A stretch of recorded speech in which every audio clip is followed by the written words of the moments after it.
എൻ്റെ അമ്മ ഞാൻ നാടകക്കാരനായാൽ മാത്രം പോരെന്നാ പറഞ്ഞത്, കലാകാരനാകണം. അപ്പം ആരാണ് കലാകാരൻ? അങ്ങനെ ചോദ്യം വരുമല്ലോ അല്ലേ? ഒരാൾ അഭിനയിക്കുന്നു എന്നുള്ളത് കൊണ്ട് അയാൾ കേവലം അഭിനേതാവ് മാത്രമാണ്. ഒരാൾ പാടുന്നു എന്നുള്ളത് കൊണ്ട് അയാൾ പാട്ടുകാരൻ മാത്രമാണ്. ഒരാൾ ചിത്രം വരക്കുന്നു എന്നുള്ളത് കൊണ്ട് അയാൾ ചിത്രകാരൻ മാത്രമാണ്. അപ്പൊ ആരെയാണ് കലാകാരൻ എന്ന് വിളിക്കുന്നത്? അങ്ങനെ ഒരു ചോദ്യം വരില്ലേ?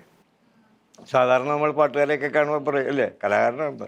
അല്ല, അത് പാട്ടുകാരനാണ്. അപ്പൊ കലാകാരൻ ആരായിരിക്കണം എന്ന് വെച്ചാൽ ഒരൊറ്റ ഉദാഹരണമുള്ളൂ, ഞാൻ പറയാം. നമ്മുടെ രാമായണത്തിലെ രാവണൻ കേട്ടിട്ടുണ്ടല്ലോ?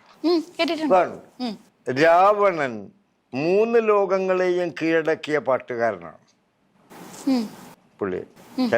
പുരാണത്തിൽ 3 ലോകങ്ങളും രാവണന്റെ പാട്ട് കേട്ടിട്ട് കൈലാസത്തിലിരുന്ന് സാക്ഷാൽ പരമശിവൻ വിറച്ചുപോയി, ഇരിക്കാൻ പറ്റാണ്ടായിപ്പോയി പാട്ട് കേട്ടിട്ട്. അവസാനം സാക്ഷാൽ പരമശിവൻ രാവണന്റെ മുമ്പിൽ പ്രത്യക്ഷപ്പെട്ടിട്ട് ചോദിച്ചു, സംപ്രീതനായി ചോദിച്ചു, നിനക്ക് ഞാൻ എന്താണ് തരേണ്ടത്? അപ്പം അത്രയും ശക്തിയുള്ള പാട്ടുകാരനാണ്. ആ രാവണനെ വാൽമീകി രാമായണത്തിൽ ഒരു സ്ഥലത്തും കലാകാരനായി സ്പർശിച്ചിട്ടില്ല, ഒറ്റ വാചകം പറഞ്ഞിട്ടില്ല. കാരണം കലാകാരൻ നന്മയുള്ളവനായിരിക്കണം, നല്ല മനുഷ്യൻ കൂടിയായിരിക്കണം. മനസ്സിലായി? അപ്പം അമ്മ ഇന്ന് കലയിലേക്ക് കൊണ്ടുവന്നത് നല്ല മനുഷ്യനാകാൻ കൂടിയാണ്.